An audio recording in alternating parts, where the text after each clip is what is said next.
धुन सारवण झालंय घरी घट घालायचा ठरला धुन सारवण झालंय घरी घट घालायचा ठरला नवरत्नाचा बाजार भरला का माझ्या बायको उपास झाला नवरत्नाचा बाजार भरला का माझ्या बायको उपास झाला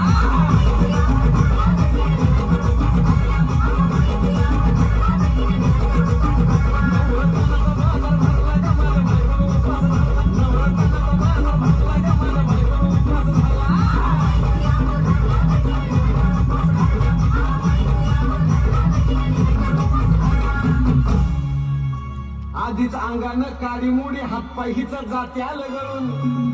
उद्या बसायचं घट म्हणलं की रातीच ठेवलंय भगरीचं पीठ म्हणून केळाला टाळा दूध पाताळा नाता कसं आलं याजून बघा ना कुणाची वाट माया जावा जावा बस